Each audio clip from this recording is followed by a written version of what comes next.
ఈ దినాల్లో మనం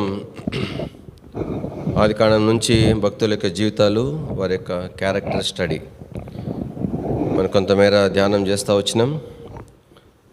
కృత నిబంధన గ్రంథానికి వచ్చిన తర్వాత చాలామంది మరి ఆ యొక్క ప్రభు చేత కళ్ళు తెరవబడి వారి మత నాయకుల చేత మరి వెలివేయబడిన మనుషుడు ప్రభు తను వెతుకుంటూ వెళ్తూ వచ్చినాడు. ఆ తర్వాత నిత్య జీవం కొరకైన ఒక యవనస్తుడు ప్రభు ఎద్దుకు వచ్చిన సందర్భం రాయబడింది. అలాగే అనేక సందర్భాలు ఉన్నాయి. ప్రభు చేసిన ప్రతి అద్భుత ఆశ్చర్య కార్యము కూడా దాంట్లో ప్రభు మన కొరకై ప్రత్యేకమైన వర్తమానాన్ని ఉంచుతూ వచ్చినాడు. అయితే వాస్తవానికి మనం ఈ యొక్క మత్తయి సువార్త నుంచి సువార్తలో ఉన్న అద్భుత ఆశ్చర్య కార్యాలు వరుస క్రమంలో మనం ఆరాధనలో చూస్తూ వచ్చినాం. అందువల్ల ఇంకా దాన్ని మనం దాటుకొని వస్తే అపోస్తుల కార్యానికి వస్తే, అపోస్తుల కార్యం నుంచి మనము రెండవ వర్తమానంలో అపోస్తుల బోధ అనే అంశం మీద ధ్యానం చేస్తూ హెబ్రీ పత్రిక వరకు వచ్చినాం. ఈ క్రమంలో అపోస్తుల కార్యం నుండి ఉన్నటువంటి భక్తుల జీవితాలు కూడా దాంట్లో భాగంగానే మనము రెండవ వర్తమానంలో ఆదివారం ధ్యానం చేస్తూ వచ్చినాం. కానీ ఆ క్రమంలో ఇంకా ముందుకు వెళ్ళిపోతే ఇంకా హెబ్రీ పత్రిక తర్వాత ఒకవేళ మనకు ఈ యొక్క సర్వసాంగ వాగ్దానము ధ్యానాలు అయిపోతే అది కొనసాగిస్తాం. ఇక్కడ ఇంకా అట్లా చివరికి వెళ్ళిపోతే మనం మిగిలేది ఒకే ఒక గ్రంథం, అది ప్రకటన గ్రంథం. ప్రకటన గ్రంథము మొదటి అధ్యాయము. ప్రకటన గ్రంథము మొదటి అధ్యాయం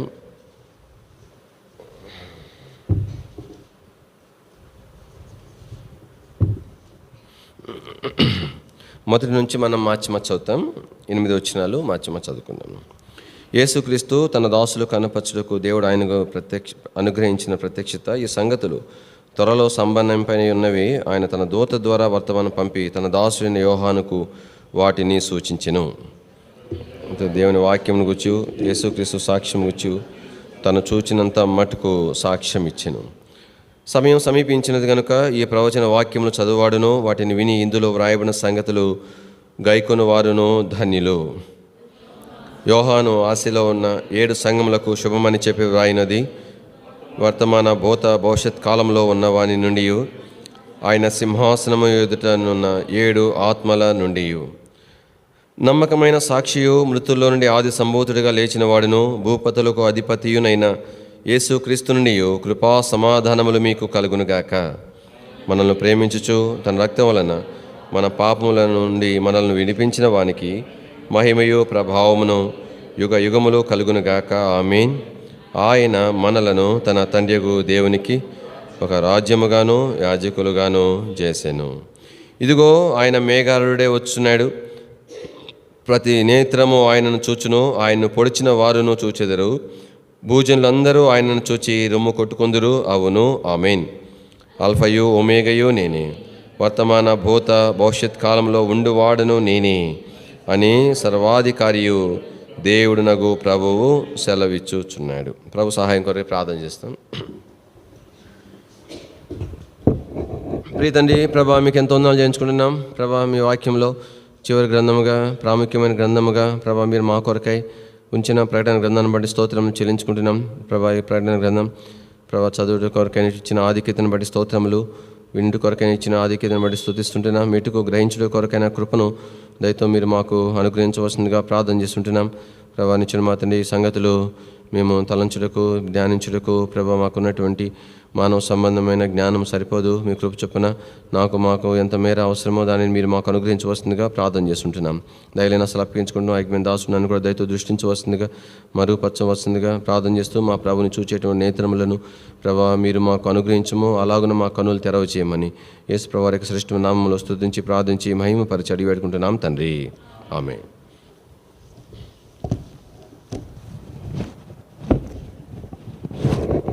దేవుని యొక్క వాక్యంలో ప్రకటన గ్రంథం అనేటువంటిది ఎంతో ప్రాముఖ్యమైన గ్రంథముగా మనకు ప్రకటన గ్రంథం విషయమే మనం చూడగలుగుతాం. ఈ ప్రకటన గ్రంథం యొక్క ప్రాధాన్యత అనేది ఎంతో ప్రత్యేకమైంది. బైబిల్లో ఉన్నటువంటి అన్ని గ్రంథాలతో పాటు అంతకంటే కూడా ఈ ప్రకటన గ్రంథం అనేటువంటిది ఎంతో ప్రాధాన్యత క్రమంలో ఎంతో ప్రాముఖ్యమైన గ్రంథముగా మనం దీన్ని చూడగలుగుతాం. ఇందుకోసము ఈ గ్రంథముకు అంత ప్రాధాన్యత ఉంటున్నది, అంత ప్రాముఖ్యత ఉంటున్నది అని అంటే, వాస్తవానికి ఈ గ్రంథము ఏదో ఈ గ్రంథకర్త రచించినటువంటి గ్రంథము కాదు. ఏదో కొన్ని అక్కడ నుంచి ఇక్కడ నుంచి తెలుసుకున్నటువంటి విషయాలు కావు ప్రకటన గ్రంథంలోని సంగతులు. ఈ ప్రకటన గ్రంథంలోని సంగతులు అన్నీ కూడా మనకు మరి దేవాతి దేవుడు తానే యేసు ప్రభువుకి బయలుపరిచిన సంగతులుగా మనం చూస్తాం. యేసు ప్రభువుకు బయలుపరచగా ఆ బయలుపరచబడినవన్నీ కూడా ప్రభువైన యేసుక్రీస్తు వారు ఒక దూతను ఏర్పాటు చేసి దూత ద్వారా యోహానికి ఈ సంగతులన్నీ కూడా బయలుపరుస్తూ వచ్చాడు. కానీ ఆది కాండం ఎలాగైతే సృష్టి ఆరంభం నుంచి అది ప్రారంభించబడుతూ వచ్చిందో, ప్రకటన గ్రంథం అనేటువంటిది కూడా కాబట్టి మరి సృష్టి అంతటి యొక్క అంతము గురించి ఇది ముగించబడే గ్రంథంగానే వరుస క్రమంలో సరైనటువంటి వరుస క్రమంలో ఉన్నట్లుగా చూస్తాం. దానికంటే ప్రాముఖ్యమైన విషయం ఏంటంటే, ఎందుకు ఇది ప్రాధాన్యతతో కూడుకున్నదంటే, దేవుడే తాను యేసు ప్రభుకి ప్రత్యక్షపరిచాడు ఈ గ్రంథం గురించి సంగతులు. ఆయన ప్రభువైన యేసుక్రీస్తు వారు ఏం చేస్తున్నారు, దేవుని దూత ద్వారా యోహానికి బయలుపరిచినాడు. కానీ ఏమి ఒకవేళ నేరుగా దేవుడు తనకు బయలుపరచవచ్చు కదా, అవి ప్రత్యేకంగా యేసు ప్రభువారికి బయలుపరచడం, ఆయన ఒక దూత ద్వారా యోహానికి బయలుపరచడం. దీన్ని బట్టి మనకి ఏమర్థమవుతుందంటే, ప్రకటన గ్రంథం అనేటువంటిది ఎంతో ప్రాముఖ్యతతో కూడిన గ్రంథముగా జ్ఞాపకం చేయబడుతుంది. మొదటి సంగతి అదే మనకు ఈ వాక్యం మనకు తెలుపుతూ ఉంది. మొదటి వచనం చూడండి, యేసు క్రీస్తు తన దాసులకు కనపరచుటకు దేవుడు ఆయనకు అనుగ్రహించిన ప్రత్యక్షత. కాబట్టి ఎవరు అనుగ్రహించినారు ఈ ప్రత్యక్షత? దేవుడు అనుగ్రహించినాడు. ఆయన కంటే ఎవరకు? యేసు క్రీస్తుకు అనుగ్రహించిన ప్రత్యక్షత. కాబట్టి దేవుడు యేసు ప్రభుకి ఈ యొక్క ప్రకటన గ్రంథం కూర్చిన ప్రత్యక్షత అనుగ్రహిస్తే ఆయన ఏం చేశాడంట, ఈ సంగతులు త్వరలో సంభవింపనై ఉన్నవి. ఆయన తన దూత ద్వారా వర్తమానం పంపి తన దాసుడైన యోహానుకు వాటిని సూచించెను. అదనమాట. కాబట్టి మొట్టమొదటిగా ఎందుకు ఈ ప్రకటన గ్రంథం ప్రాధాన్యతతో కూడుకున్నదంటే, ఈ గ్రంథము దేవాతి దేవుడు తానే యేసు ప్రభువుకి ప్రత్యక్షపరచుట ద్వారా ప్రభువైన యేసుక్రీస్తు వారు తన దూత ద్వారా యోహానికి దానిని ప్రత్యక్షపరిచాడు. ఎందుకొని ప్రాధాన్యతతో కూడుకున్నది? రెండవ కారణం ఇదే. మొదటి వచనంలో చూస్తాం, ఎందుకోసమని దేవుడు యేసు ప్రభు ప్రత్యక్షపరిస్తే యేసు ప్రభు తన దూత ద్వారా యోహానికి ఆ రీతిగా మనకు ప్రత్యక్షపరచబడిందంటే, మొదటి వచనంలో రాయబడింది, తన దాసులకు కనుపరుచుటకు అని చూస్తూ ఉంటున్నాం. కానీ ఈ ప్రకటన గ్రంథము తన దాసులు అంటే ఈ భాగములో దేవుని ప్రియులైన వారి కొరకై బైబిల్లో ఎన్నో పేర్లు ఉన్నాయి. ఆయన స్వాస్థ్యము, ఆయన జనాంగము, మరి ఆయన స్వకీయ సాంపాద్యము, ఎన్నో పేర్లు ఉంటున్నాయి. ఇక్కడ దేవుని ప్రియుల కొరకై వినియోగించబడిన పేరు ఏంటంటే ఆయన దాసులు అనే మాట చూస్తూ ఉంటున్నాం. అంటే దేవుని ప్రియులైన మనందరి కొరకై మనకు కనుపరచుడు కొరకై అనుగ్రహించబడిన గ్రంథం ఇది. కాబట్టి దేవుని వాక్యంలో అందుకని దేవుని ప్రియులను కూడా మనం జ్ఞాపకం చేసుకోవాలా. మనం ఎవరమై ఉంటున్నామంటే మనము ప్రభుకి దాసులమై ఉంటున్నాం. కాబట్టి మనం ఒక మాట చెప్పాలంటే కొన్ని పదాలు ఉపయోగిస్తే మనం ఆయనకు బానిసలం మనం. కాబట్టి మనకు ఆయన దాసులం. ఆయన ఎదుట ఆయన మాటకు ఉన్నట్టుగా లోబడకు ఆయన ఘనపరిచి ఆయన భయపడి ఆయనకు లోబడవలసిన స్థానంలో ఉంచబడేటువంటి వారు. మెట్టుకు ఈ గ్రంథం ఎందుకు రెండోది ప్రాముఖ్యమైందంటే, దేవుని ప్రియులైన ఆయన దాసుల కొరకై ఈ గ్రంథము అనుగ్రహించబడతా వచ్చింది. మూడవ ప్రాధాన్యత ఇక్కడ రాయబడతా వచ్చింది. మొదటి వచనంలోనే ప్రత్యక్షత అని చూస్తాం. వాస్తవానికి యోహానుకు ఇవ్వబడిన ప్రత్యక్షత ఈ గ్రంథం యొక్క ఒరిజినల్ నేమ్ అది ప్రకటన గ్రంథం అని కూడా మరి ప్రస్తావించబడింది. కానీ ఈ గ్రంథం ఏంటంటే మరి ప్రత్యక్షపరచబడినటువంటి సంగతులు, అంటే తేటగా కన్నుల ఎదుట ప్రదర్శించబడిన సంగతులు. కాబట్టి అందుకని ఇది అంటే ఇవేవో ఆయన మోషేకు కనుక కొండ మీద బోధించినట్టుగా బోధిస్తే రాయబడిన సంగతులు కాదు, ప్రత్యక్షంగా కన్నుల ఎదుట తేటగా కనుపరిచినటువంటి సంగతులు. అందుకనే ప్రకటన గ్రంథం అనేటువంటిది ప్రాధాన్యతతో కూడినటువంటి గ్రంథంగా మనం చూస్తాం. నాలుగవదిగా మనం జ్ఞాపం చేసుకుంటూ వచ్చినప్పుడు మరి ఇదే మొదటి వచనంలో రాయబడింది, ఈ మధ్య భాగంలో ఈ సంగతులు త్వరలో సంభవింపనై ఉన్నవి అని చూస్తాం. కాబట్టి దేవుని వాక్యంలో మరి మొట్టమొదటిగా ఈ గ్రంథం ఎందుకు ప్రాధాన్యత కూడుకున్నదంటే, దేవుడు యేసు ప్రభువుకి ప్రత్యక్షపరచగా ఆయన తన దూత ద్వారా యోహానికి ప్రత్యక్షపరిచిన గ్రంథం. రెండవది ఎందుకు ప్రాధాన్యత కూడుకుందంటే, ఆయన దాసులైన ఆయన ప్రజలందరి కొరకే అనుగ్రహించబడిన గ్రంథం. ఎందుకు ప్రాధాన్యత కూడుకుందంటే, ఇది ప్రత్యక్షపరచబడినటువంటి సంగతులతో కూడినటువంటి గ్రంథం. నాలుగవది ఎందుకు ప్రాధాన్యతతో కూడుకున్నదంటే, ఇవన్నీ జరగవలసినటువంటి సంగతులుగా మనం చూస్తుంటున్నాం. ఐదవదిగా దయచేసి రెండవ వచనంలో కూడా అతడు అంటే యోహాను దేవుని వాక్యమును గూర్చి. కాబట్టి దేవుని యొక్క వాక్యమును గురించి మరింత తేటగా సంపూర్ణంగా బయలుపరిచేటువంటి గ్రంథం. అందుకనే తర్వాత ఏం రాయబడింది? యేసు క్రీస్తు సాక్ష్యమును గూర్చి అనే మాట చూడగలుగుతాం. కాబట్టి ఈ యొక్క గ్రంథం యొక్క ఈ మొదటి 3 వచనాలు మనకేం చూపిస్తున్నాయి అంటే ప్రకటన గ్రంథం యొక్క ప్రాధాన్యతను చూపిస్తూ ఉంటున్నాయి. అందుకనే ఈ గ్రంథము పర్టికులర్గా ఈ ప్రకటన గ్రంథం అనేటువంటిది చదవటమే ధన్యతని రాయబడతా ఉంది. చూడండి 3వ వచనం చదువు. కనుక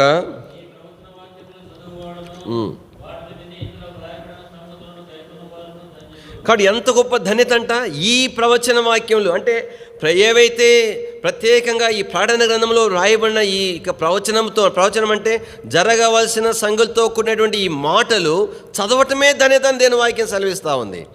చదివితే ధన్యత అంట, ఈ మాటలు వినిటే కూడా ధన్యతేనంట. ఎంత శ్రేష్టమైనటువంటిది. కాబట్టి ప్రకటన గ్రంథంలో 7 రకాలైన ధన్యతల గురించి మనకు జ్ఞాపం చేయబడతా ఉన్నాయి. మొదటి ధన్యత ఎక్కడ ప్రారంభం అవుతుందంటే ప్రకటన గ్రంథము చదువుటతో వినుటతో మొదటి ధన్యత అనేటువంటిది ప్రారంభము అయ్యేదిగా ఉంటుంది. కానీ 7 ధన్యతల యొక్క అనుభవంలోనికి దేవుని ప్రేమమైన మనం అందరం కూడా రావాల్సిన వారికి ఉంటున్నాం. ప్రభు మన కనికరం చూపించగలది కొంత మేర ఆ సంగతులు రాని దినాల్లో ధ్యానించడానికి ప్రయత్నం చేస్తాం. కానీ ఇక దేని ఒక వాక్యంలో మొట్టమొదటిగా బాగా మనకి ఏం చూపిస్తూ ఉందంటే ఈ ప్రకటన గ్రంథం యొక్క ప్రాధాన్యతను చూపిస్తూ ఉంది. కాబట్టి ఈ మాటలను బట్టి ఈ గ్రంథము ఎంత ప్రార్థనాపూర్వకంగా ఏదో బోధించినప్పుడు మాత్రమే వినటం కాదు, కానీ మనం కూడా వ్యక్తిగత సమయం దొరికినప్పుడు ఈ గ్రంథంలో సంగతులు మరలా చదవటం అనేటువంటిది ఎంతో ధన్యకరమైందని దేని వాక్యం మనకు జ్ఞాపకం చేస్తూ ఉంది. తర్వాత 4వ వచనంలోనికి వచ్చేసరికి తన ప్రజల కొరకై ఏం అనుగ్రహించబడతా ఉన్నాయి అంటే చెప్పండి, కృపా సమాధానములు కలుగునుగాక అంటాడు యోహాను. 5వ వచనం చివరి మాటలో కృపా సమాధానములు మీకు కలుగునుగాక.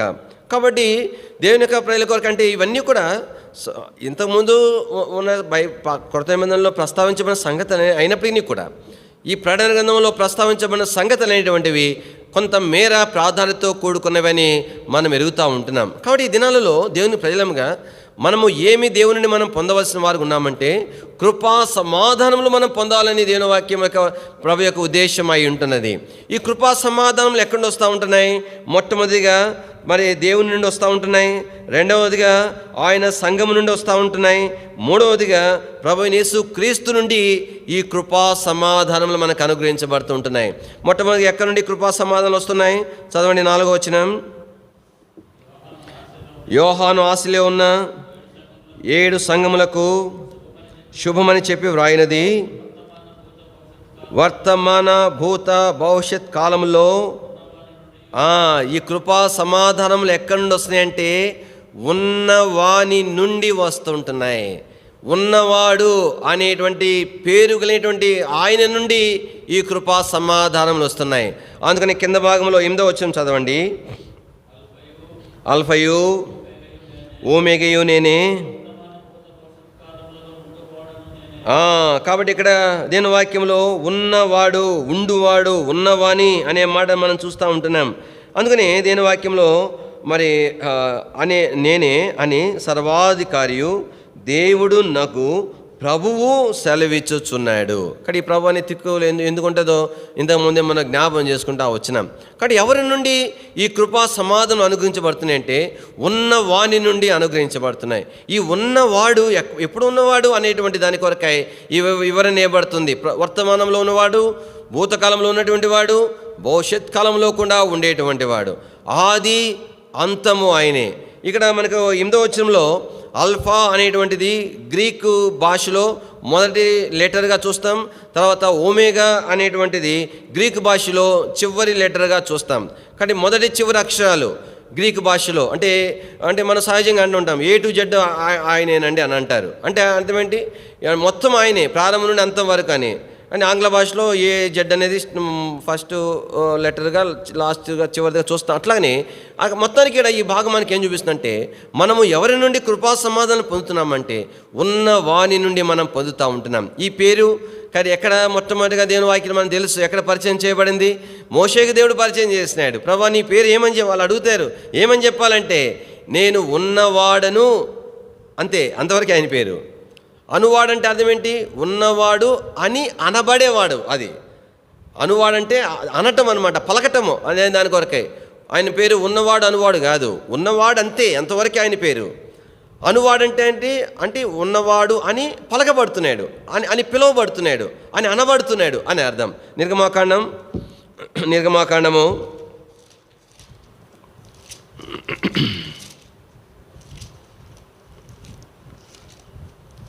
దయచేసి 3వ అధ్యాయం 14వ వచనం.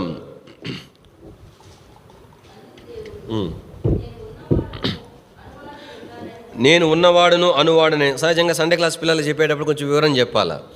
సహజంగా ఏమని మోషే బలిపరచునంటే ఉన్నవాడును అనువాడు అని చెప్తారు, వాళ్ళు కలిపి చెప్తారు.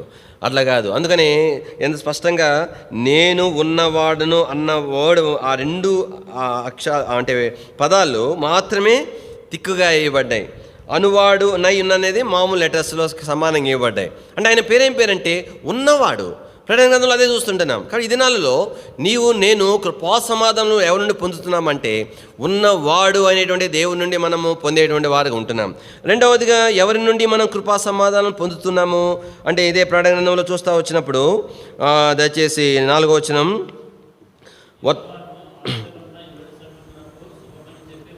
వ్రాయినది వర్తమాన భూత భవిష్యత్ కాలములలో ఉన్న వాని నుండి ఆయన సింహాసనం ఎదుట ఉన్న 7 ఆత్మల నుండి. కాబట్టి ఆయన సింహాసనం ఎదుట 7 ఆత్మలు ఉన్నట్లుగా దేవుని యొక్క వాక్యంలో మనము చూడగలుగుతాం. కానీ ఈ ఆత్మలే నక్షత్రముగా ఆయన చేతిలో ఉన్నట్టుగా మరి రకరకాల పోలికలు ప్రయాణం చూస్తాం. సర్వసాధారణంగా మనకు అర్థమయ్యేటువంటి ఏంటంటే ఆయన సింహాసనం ఎదుట 7 ఆత్మలు దేవుని యొక్క సంఘానికి సాదృశ్యంగా ఉంది. కానీ ఈ దినాలలో ఈ కృపా సమాధానములు అనేటువంటివి ఉన్నవాని ద్వారా మనం పొందుతున్నాం. రెండవదిగా ఈ కృపా సమాధానములు అనేటువంటివి దేవుని యొక్క సంఘము ద్వారా కూడా మనం పొందుతూ ఉంటున్నాం. దేవుని వాక్యంలో ఇక్కడ మరొక మాట ఇక్కడ మనకు సహజంగా చెప్తూ ఉంటారు. ఆయన సింహాసనం ఎదుట ఉన్న 7 ఆత్మలంటే ఆయన అంటే ఆత్మ యొక్క 7 లక్షణాలని సహజంగా జ్ఞాపకం చేస్తూ ఉంటారు. దాని కొరకై మనకు యెషయా గ్రంథంలో మనం చూడగలుగుతాం. యెషయా గ్రంథము 11వ అధ్యాయం 2వ వచనం, యెహోవా ఆత్మ జ్ఞాన వివేకములకు ఆధారమగా ఆత్మ, ఆలోచన బలములకు ఆధారమగా ఆత్మ, తెలివి యెహోవా భయభక్తులు పుట్టించు ఆత్మ అతని మీద. అంటే దేవుని యొక్క ఆత్మకు ఉండేటువంటి 7 లక్షణాలుగా, 1 జ్ఞానము, 2వది వివేకము, 3వది ఆలోచన, 4వది బలము, 5వది తెలివి, 6వది భయము, 7వది భక్తి. కాబట్టి దేవుని యొక్క ఆత్మకు ఉండేటువంటి 7 లక్షణాలుగా పరిగణిస్తారు. కానీ వాస్తవంగా కొంతమేర మనకు అర్థం చేసుకుంటూ వచ్చినప్పుడు ఈ కృపా సమాధానములు అనేటువంటివి ఉన్నవాని ద్వారా మనం పొందుతున్నాం. రెండవదిగా దేవుని సంఘం ద్వారా మనం పొందేవారికి ఉంటున్నాం. మూడవదిగా చూడండి 5వ వచనం, ప్రకటన 1:5, నమ్మకమైన సాక్షియు, మృతుల్లో నుండి ఆది సంభూతిగా లేచిన వాడును భూపతులకు అధిపతియునైన యేసుక్రీస్తు నుండి.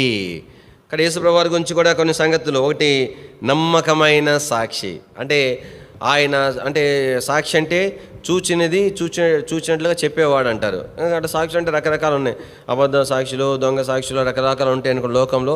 మన ప్రభువు వాస్తవంగా స్వాభావికంగా ఆయన నమ్మదగినవాడు.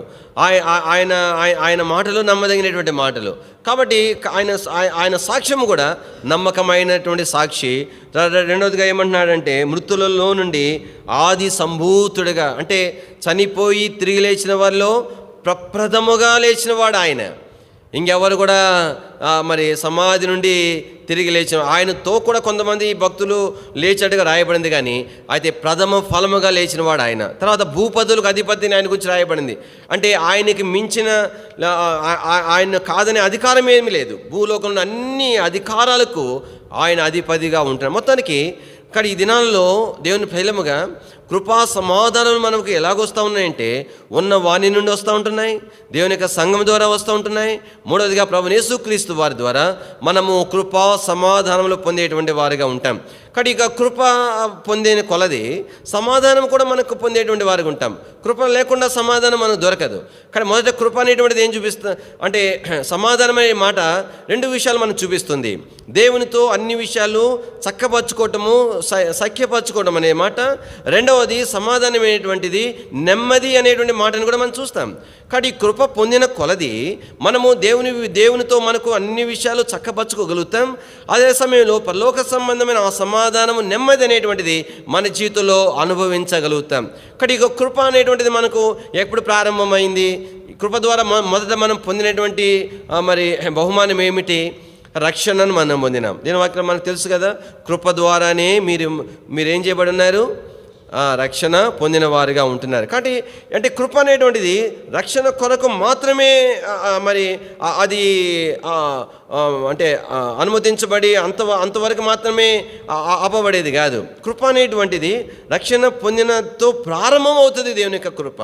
ఆ తర్వాత నుండి ప్రభుని సేవించడం కొరకై, ప్రభు కొరకు నమ్మకంగా ఉండడం కొరకై, ప్రభుని సంతోషపెట్టి కొరకై ఆ కృప ద్వారానే మనము ప్రభుని సేవించి ఆయన్ను తృప్తిపరచగలుగుతాం. కానీ ఆ కృప లేకుండా రక్షణ పొందిన ఏ విశ్వాసి కూడా ప్రభు కొరకు యోగ్యంగా ఆయనకు అనుకూలంగా జీవించడానికి సాధ్యపడదు. కానీ ప్రతి విశ్వాసి కూడా మొదట ప్రతి దినము కూడా కోరుకోవాల్సిందంటే, ప్రభువా ఈ దినము ప్రత్యేకమైన కృప దయచేయమని ప్రార్థన చేసుకోవాలి. ఎందుకోసం ప్రార్థన చేసుకోవాలా? ఆ కృప ద్వారానే అన్నిటి మీద విజయం పొందుతాం. ఆ కృప ద్వారానే ఆత్మీయంగా బలం పొందుతాం. ఆ కృప ద్వారానే ప్రభు కార్యాలు ప్రభు మహిమార్థంగా భూమి మీద ఆయనకు అనుకూలంగా జరిగించగలుగుతాం. కానీ అదే వాక్యం. అందుకని ఈ కృప ఎట్లా ప్రారంభమైందంటే రక్షణతో ప్రారంభమైంది. అంటే రక్షణతో మనము కృపలోనికి మనం ఎంటర్ అయినామన్నమాట. కృపలోనికి మనం ప్రవేశించినాం. రోమీయులకు రాసిన పత్రిక 5వ అధ్యాయం. అపోస్తలుడైన పౌలు రోమా సంఘానికి రాసినటువంటి రోమా 5వ అధ్యాయము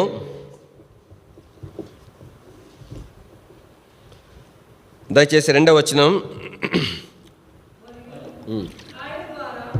ఆయన ద్వారా మనము విశ్వాసం వలన ఈ కృప యందు ప్రవేశము గలవారమై, అదనమాట. కాబట్టి మనం ఆయన ద్వారా విశ్వాసం వలన ఆ కృపలో మనం ప్రవేశించి దేని వాక్యం ఏమనండి, ఆ కృపలో మనం నిలిచి ఉండాలా. అది ప్రాముఖ్యమైనటువంటిది. అప్పుడే దాని కొనసాగింపుగా వచ్చేటువంటి సమాధానం అనేటువంటిది మనం పొందగలుగుతాం. కానీ ఈ కృప ద్వారా మనం ప్రవేశిస్తుంటున్నాం, అంటే విశ్వాసం ద్వారా కృపలోని ప్రవేశిస్తున్నాం. ఆ కృపలో మనం నిలిచి ఉంటున్నాం. దేని వాక్యంలో ఆ కృప వలనే దేవుని కొరకు, ఆయన సేవించడం కొరకు దేవుని నుండి మనము పరిచర్యను పొందేటువంటి వారుగా ఉంటాం. దీని వాక్యంలో తండ్రి రండి, రోమీయులకు రాసిన పత్రిక 12వ అధ్యాయము. రోమీయులకు రాసిన పత్రిక 12వ అధ్యాయం 3వ వచనం. తన్ను తాను ఎంచుకొన తగిన దానికంటే ఎక్కువగా ఎంచుకొనక దేవుడు ఒక్కొక్కనికి విభజించి ఇచ్చిన విశ్వాస పరిమాణం ప్రకారం తాను స్వస్థ బుద్ధి గలవాడవుటకై తగిన రీతిగా తన్ను ఎంచుకోవాలని నాకు అనుగ్రహింపబడిన కృపను బట్టి. కానీ అపోస్తలుడైన పౌలు ఏం చెప్తున్నాడంటే, నాకు కృప అనుగ్రహించబడింది, ఆ కృపను నేను పొందినాను. ఆ కృపను పొందిన వానిగా నేను మీతో చెప్తున్నాను. ఏమని ఆయన ఆ కృపను బట్టి మనం చెప్తున్నాడంట. దేని వాక్యంలో తగిన రీతిగా మనం తన్ను ఎంచుకొనవలనని. కింద భాగంలో చూస్తే ఇంకొంచెము వివరంగా చుట్టూ కొరకు 6వ వచనం చూడండి. 6వ వచనము. మనకు అనుగ్రహింపబడిన కృప. ఇక్కడేమో పైన ఏమంటున్నాడు అపోస్తలుడైన పౌలు, నాకు అనుగ్రహింపబడిన కృప అంటున్నాడు. అదే 7వ వచనం వచ్చేసరికి మనకు అనుగ్రహింపబడిన కృప. కాబట్టి రక్షణ పొందిన ద్వారా ఈ కృపలోనికి ప్రవేశించిన మనం ఈ కృపలో నిలిచి ఉండటం ద్వారా మనకు అనుగ్రహించబడిన ఆ కృప చొప్పున మనం ఏం పొందుతున్నామంట? పరిచర్య పొందుతున్నాం. 7వ వచనం చివరిలో చూడండి. పరిచర్య అయితే పరిచర్యలోను అనే మాటతో తను ఇంకా కొన్ని విషయాలు చెప్తుంటున్నాడు. అంటే ఆ యొక్క కృప చొప్పున మనం ఏం పొందుతున్నామంటే ఆయా రీతిలోనేటువంటి పరిచర్యను మనం పొందుతున్నాం. అందుకని పరిచర్యను గురించి మరి అపోస్తలుడైన పౌలు ఏమంటున్నాడంటే అది వరము అని అంటున్నాడు. ఇక్కడ ఏమన్నాడు 7వ వచనంలో? మనకు అనుగ్రహింపబడిన కృప చొప్పున వేరు కృపావరములు కలిగిన వారమై. కాబట్టి ఈ పరిచర్యలు అనేటువంటివి ఏమంటారు చెప్పండి? అవి వరములు. వరములు అంటే అర్థం ఏంటి? గిఫ్ట్ అనే అర్థం. అంటే గిఫ్ట్ అనేటువంటిది ఏ ఒక్కడు కూడా నాకు పలానా గిఫ్ట్ అని కోరుకోడు. గిఫ్ట్ అనేటువంటిది ఇచ్చే వాని మీద ఆధారపడి ఉంటుంది. కాబట్టి పొందేటువంటి వాడు వచ్చి ఉచితంగా పొందుతాడు. అయితే తను కోరి పొందేది కాదు, అది ఉచితంగా ఇచ్చేది, ప్రేమతో ఇచ్చేది. అదే సమయంలో ఉన్న దాంట్లో తన స్నేహితుని మీద లేదంటే ఆయా సందర్భాన్ని బట్టి ఉన్న ప్రాధాన్యత, ఆ స్నేహితుడి విషయంలో తన హృదయంలో ప్రాధాన్యతను బట్టి తను ఎన్నిక చేస్తాడు ఆ గిఫ్ట్. ఎవరైతే గిఫ్ట్ ఇస్తున్నాడో తను ఎన్నిక చేసేటువంటిది. ఇక్కడ దేవుని వాక్యం మనకి ఏం చూపిస్తుందంటే, కృప ద్వారా మనం రక్షణ పొందుతున్నాం, ఆ కృపలో ప్రవేశించి కృపలో నిలబడి ఉంటున్నాం. నిలిచి ఉండటం అనేటువంటి ఏం చూపిస్తుందంటే, మనము ప్రభువు ద్వారా వరం పొందుతున్నాం, గిఫ్ట్ పొందుతున్నాం. అంటే ఆ బహుమానం విషయంలో నాకు ఇదొద్దు ఇదే నాకు అంట కొరకు కాదు. ఏ బహుమానము కూడా, ప్రతి బహుమానం కూడా శ్రేష్టమైనదిగా ఎంచబడుతుంది. ఉదాహరణకు చూడండి, మనం ఏదైనా వివాహాలకు వెళ్తాము, కానీ ఆ యొక్క పెండ్లి కుమార్తె కొరకై అనేక మంది బహుమానాలు తీసుకొని వస్తుంటారు. వారి ముఖాలు వెలిగిపోతూ ఉంటాయి. ఒక్కొక్కరు ఏమో ఇంత గిఫ్ట్ తీసుకొస్తారు.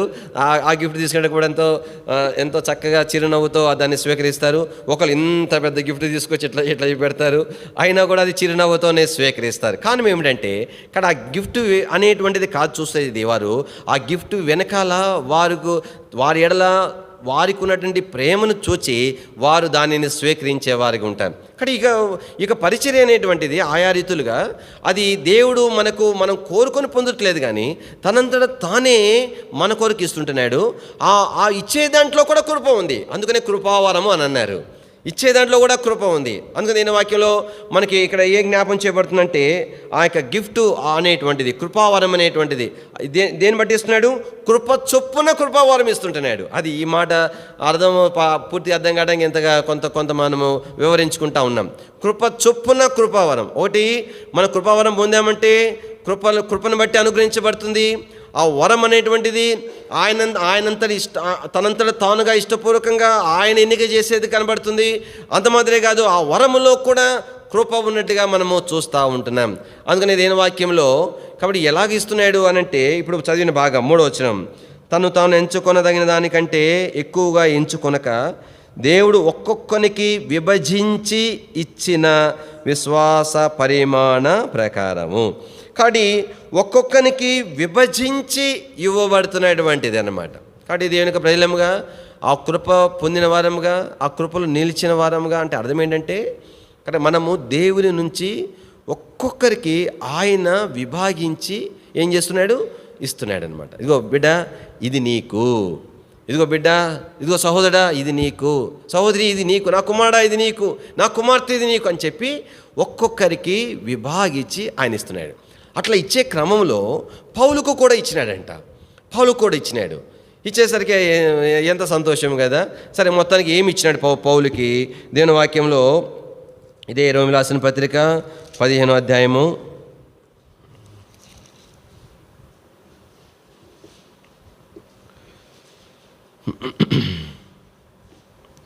15వ వచనం చదవండి.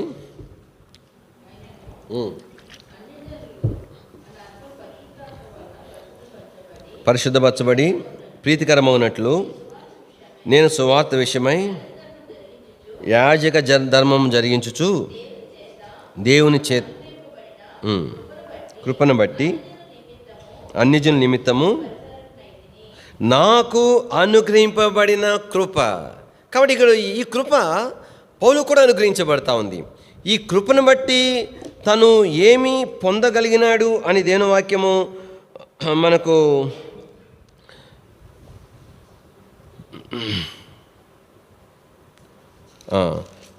జ్ఞాపం చేయబడుతుందంటే, ఇక్కడ ఏమంటున్నాడు? నాకు అనుగ్రహింపబడిన కృపను బట్టి అన్యజనుల నిమిత్తము యేసుక్రీస్తు పరిచారకుడు. అది బహుమానంగా పౌలుకి ఇచ్చింది. ఎప్పుడైనా కృప అనే పదం అంటే ఎట్లా దేన్ని బట్టి ఉపయోగించాలా? ఒక శ్రేష్టమైనది ఇచ్చినాడు అనుకోండి దేవుడు, అప్పుడు దేవుని కృప బ్రదర్ అని అంటాం కదండి. వాస్తవానికి ఒక కలెక్టర్ కావాలని ప్రార్థన చేసుకొని కష్టపడి ప్రయాసపడి చదివితే ఒక విద్యార్థికి, ప్రభు బిడ్డకు ప్రభు కలెక్టర్ ఇచ్చినాడు అనుకోండి, ఈసారి కలెక్టర్ చదువుతున్నాను, కనీసం ఆర్డీఓ ఏదో ఒక మంచి కేడర్లో నేను ఉద్యోగం సంపాదిస్తాను, చదివితే కలెక్టర్ ఉద్యోగం వచ్చేసింది అనుకోండి, అప్పుడు ఏమంటాడు అతను చెప్పండి? దేవుని కృప బ్రదర్, నాకు కలెక్టర్ పోస్ట్ వచ్చింది అంటాడు. ఒకవేళ కలెక్టర్ కోసం చదివితే ఏది రాకుండా ఒక క్లర్కు, సరేలే ఊరకుండా రాసి పడేస్తే క్లర్క్ పోస్ట్ వచ్చింది అనుకోండి, అప్పుడు కూడా చెప్పగలుగుతాడా? దేవుని కృప బ్రదర్, నాకు క్లర్క్ పోస్ట్ అంటారా? కనబడితే వాని మొహం మాడిపోయి ఉంటుంది. ఏమినైనా అంటే, ఏందన్నా, ఎంత ప్రార్థన చేసుకున్నానన్నా, ఎంత చదువుకున్నానన్నా, ఏం చేసినాను, కనీసం ఏదైనా కొంచెం బెటర్ జాబ్ వచ్చినా కొంత పర్వాలేదు, పోయి క్లర్క్ పోస్ట్ వచ్చింది, క్లర్క్ 10th ఇంటర్వ్యూ కూడా వచ్చే పోస్టు వచ్చింది అంటే తలంపైందంటే, పౌలుకు ఇవ్వబడినటువంటి ఈ యొక్క పరిచర్య అనేటువంటిది ఏం పరిచర్య? అన్ని జనులకు పరిచర్య. అరే ఈయన ఎవరు? యూదులైన వారు అన్ని జనులను ఎట్లాగో చూస్తారు? వాళ్ళను ముట్టడం, యూదుడైన వాడు అన్ని జనులు ముట్టడం కూడా యూదునికి ధర్మము కాదని దేవుని వాక్యం సెలవిస్తూ ఉంది. అంతగా చూస్తారు. ఎవరైనా సరే ఒక యూదుడు అన్ని జనులతో కలిసి భోజనం చేస్తారంటే ఇంకా వాడి సంగతి అయిపోయినట్టే, తర్వాత నుంచి వాడిని ఎంతో వెలివేసి దూరంగా చూస్తారు. అట్లాంటి ఈయనేమో ఒక సాధారణమైన యూదుడైతే పర్వాలేదు, ఈయన ఎంతో భక్తిపరుడైంది, గమలీయులు అనేటువంటి ధర్మశాస్త్ర విద్వాంసం దగ్గర ధర్మశాస్త్రం అనర్గంగా నేర్చుకునేటువంటి మనుషుడు, ఇట్లాంటి తీసుకుపోయి ఇంత హై ప్రీస్ట్ అయిన ఎంత చక్కగా యూదులందరికీ కూడా యేసు ప్రభుని తేటగా చెప్పి ఒప్పించగలంత సామర్థ్యం తీసుకుపోయి అన్ని జనులకు పరిచయం చేస్తే ఈ మనుషుడు అంటాడు, నాకు అనుగ్రహింపబడిన కృప అని అంటాడు. అంటే దేవుని వాక్యంలో తనకు విభజించి దేవుడు ఏమైతే ఇచ్చినాడో అది అపోస్తలుడైన పౌలు ఎంత శ్రేష్టమైనదిగా చూస్తూ ఉంటున్నాడు, ఎంత ఘనమైనదిగా చూస్తుంటున్నాడు. దేవుడు ఆయన కృపను బట్టి నాకు అన్ని జనులకు పరిచారమైనటువంటి ఈ యొక్క కృప ఇచ్చినాడని చెప్పినాడు. కాబట్టి ఈ దినాలలో అందుకని దేవుని వాక్యంలో మరి మనము ప్రభు మనకు అనుగ్రహించేటువంటి విభజించి మనకి ఇచ్చేటువంటి దానిని మనము చూచే దృష్టి లోపం అనేటువంటిది ఉంటుంది. కానీ ప్రభు ఇచ్చట్లు ఏం పొరపాటు చేయడు. ఆయన ఏది కూడా అల్పమైంది, విలువ లేనిది ఏమి ఇవ్వడు. ఆయన ఏది ఇస్తాడో అది శ్రేష్టమైంది. అయితే దాన్ని చూచేటువంటి దృష్టిని బట్టి ఆధారపడి ఉంటుంది. బైబిల్ ఎన్నో సందర్భాలు, ఎన్నో సంగతులు మనం జ్ఞాపకం చేసుకుంటూ వచ్చినాం. మరి దేని వాక్యంలో మరి సమస్త పక్షులందరూ కూడా ప్రభు యొక్క వారి ఆహారం కొరకు ప్రభు కొరకు కనిపెట్టుకుని అంట, ఆయన సమయం కొరకు కనిపెట్టుకుంటే మరి ప్రభు ఏం చేశాడంట, ఆయన గుప్పిలిప్పి ఏం చేశాడంట, వాడికి ఏమి ఇచ్చినాడు, ఆహారం ఇచ్చిన రాయబడింది. అవి శ్రేష్టమైన మరి సమకూర్చుకొని తృప్తిపడిని అని చెప్పి వ్రాయబడతా వచ్చింది. అంటే ప్రభు అంటే వాడికి ఇచ్చినవి శ్రేష్టమైన మాట రాయబడి ఉంటుంది. మనం పక్షులను గమనించండి, ఏమి తింటాయి అవి, అక్కడక్కడ బియ్యం ఆరబెట్టుకుంటే అవి తింటాయి. వాటి గురించి దేని వాక్యం అవి ఎట్లా గెంచుతున్నాయి, అవి వాటికి శ్రేష్టమైనవిగా అవి చూస్తూ ఉంటున్నాయి. తర్వాత 5 రొట్టెలు విషయం మనం చూస్తే, ఆ యవల రొట్టెలు, ఎండిపోయిన రొట్టెలు, అంటే రుచి పసిలేని రొట్టెలు, నిరుపేదలు తప్పని పరిస్థితుల్లో గతి లేక చేసుకుని తినేటువంటి రొట్టెలు, అది చూస్తానికి ఎట్లా కనబడుతుంది, ఏ మాత్రం కూడా ఎన్నికలేనివిగా కనబడుతుంది. అందులో రొట్టె ముక్కలు అవి. అది దేని వాక్యం రాయబడతా వచ్చింది. అవి ఎంత ప్రభు చేతిలో నుండి వచ్చిందాన్ని బట్టి, అంటే బాహ్య దృష్టికి అవి ఎవలతో చేయబడిన రొట్టెలుగా ఉన్నప్పటికీ నీకు కూడా శ్రేష్టమైన రుచికరమైన ఆహారముగా వారు తృప్తిగా తిన్నారు, మరి తృప్తి వరకు వాటిలో వడ్డించినారు అనే మాటలు మనము చూడగలుగుతూ ఉంటున్నాం. అందుకని మరి ఒక్క తలాంతు గల వాడు ఏం చేసినాడు, వాడు ఏమన్నాడు, ఒకటేనా అని చూడజని బట్టి తన ప్రభు కొరకు ఏం చేయలేకపోయినాడు. చిరాకు వచ్చేసింది, విసుకొచ్చేసింది. అంటే తనకు అంటే ఇంట్రెస్ట్ పోయిందనమాట. అంతే కలెక్టర్ ఉద్యోగం, ఫ్యూన్ ఉద్యోగం వచ్చిన వాడికి వెంటనే అమ్మ వచ్చింది, ఎప్పుడు అపాయింట్మెంట్ డేట్ చూసుకుంటాడు వాడు, ఇస్తే అవతల పడేస్తాడు. ఇంక ఇంట్లో పోరు పెట్టక ముందు జాయిన్ అవ్వరా, తర్వాత ఏదో ఒకటి వస్తే మళ్ళీ అటు పోదులే అని చెప్తే ఇంకా కక్కలాగా మెంగలాగా పోతాడు. అంతేనా? అట్లా పరిగెత్తుకుని పోతాడా? ఉత్సాహం ఉండదు, సంతోషం ఉండదు. అది మంచి పోస్ట్ వచ్చింది అనుకోండి, వాడికి ఆ రాత్రి నిద్రే పట్టదు, ముందు వెళ్ళిపోతాడు, ఎప్పుడెప్పుడు జాయినింగ్ అని చూస్తాడు. అంటే తలంపు ఏంటంటే, ఒక తలంతో వాడు అందుకే అట్లా పెట్టేసినాడు. మరి 2 తలంతో వాడు ఏం చేసినాడు, వానికి కూడా 5 తలాంతుల వాడు కనబడుతూనే ఉన్నాడు కదా. 5 తలాంతులు కనబడినా కూడా 2 తలాంతులైన వాడు కాబట్టి తనకున్న 2 తలాంతులు ఎంతో శ్రేష్టమైనవిగా తను చూడగలిగినాడు.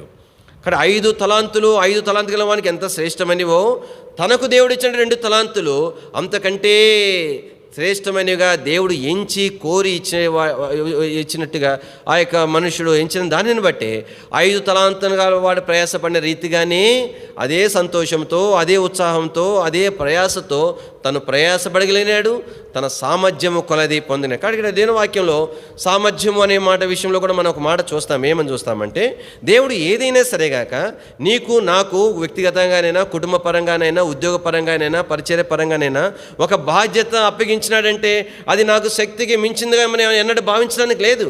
కారణం ఏమిటి? కాబట్టి ఏ బాధ్యత అయితే ప్రభు నీకు అప్పగిస్తాడో దానికి తగిన సామర్థ్యము కూడా దానికి తోపాడు ప్రభు నీకు ఇస్తాడంతే.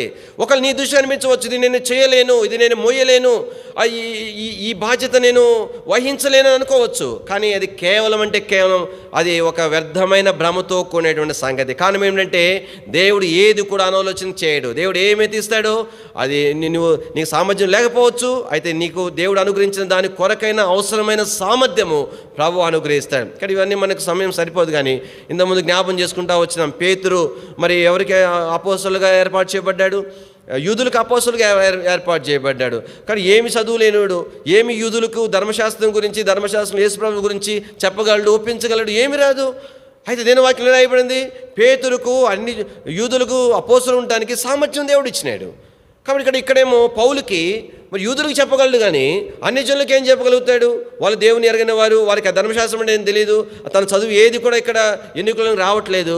అయితే తనకు అవసరమైన సామర్థ్యము పౌలుకి అన్ని జనుల విషయంలో తనకు అనుగ్రహిస్తూ వచ్చినాడు దేవుని వాక్యంలో. అందుకని మరి ఇశ్రాయేల్ ప్రజలు వారు ఎందుకోసమని పొరపాటు పడుతూ వచ్చినారంటే, సంఖ్యాకాండం 16వ అధ్యాయంలో వారు అల్పమైందిగా చూచారు. కానీ ఈ దినాలలో ఈ కృప అనేటువంటిది ఏం చూపిస్తుందంటే, విశ్వాసం ద్వారా ఈ కృపలో ప్రవేశించిన మనం ఆ కృపలో నిలిచి ఉండాలి. నిలిచి ఉండటం అంటే అర్థం ఏంటంటే, దేవుడు గిఫ్ట్గా ఆయనే ఎంచి ఏదైతే నీకు నాకు నా బిడ్డ ఇదని చెప్తున్నాడో దానిని శ్రేష్టమైనదిగా ఎంచి దాని కొరకై ఆ కృపను పొంది మనము దాని విషయమై సంపూర్ణము చేసి ప్రభు దగ్గర నుండి సంపూర్ణమైన బహుమానం పొందారు. ఇశ్రాయేల్ ప్రజలు ఎందుకు వారు సొనిగినారు? సంఖ్యాకాండం 16వ అధ్యాయం, సంఖ్యాకాండము 16వ అధ్యాయం 9వ వచనం.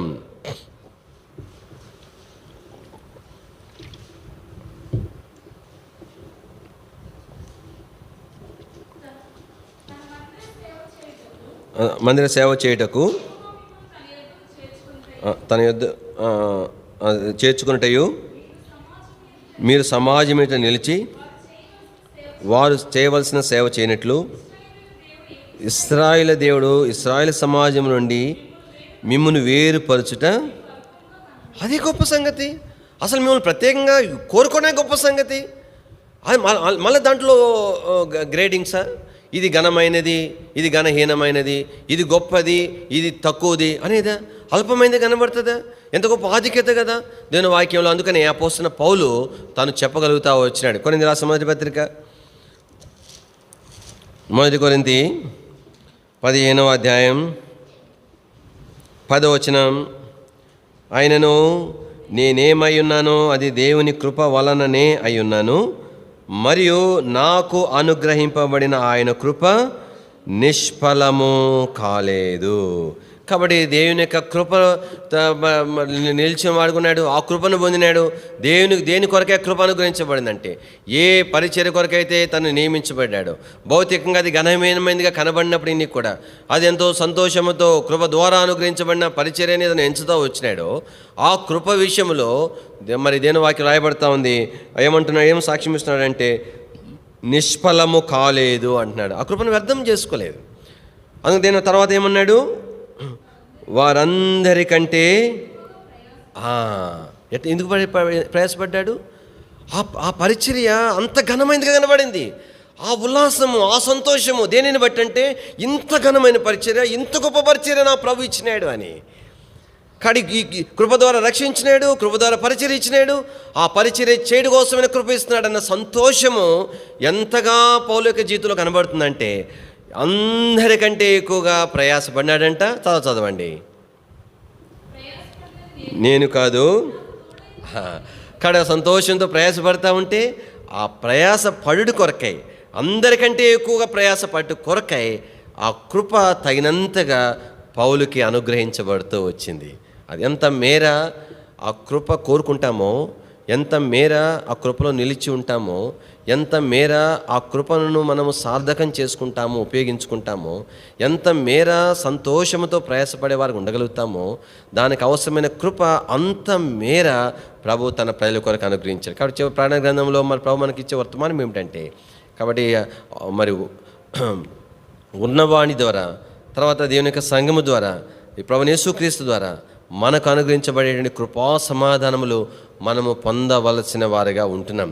తర్వాత ఇక మన తిరిగి భాగానికి వచ్చేసరికి ప్రకటన గ్రంథం 1వ అధ్యాయంలో మనం చూడగలుగుతాము.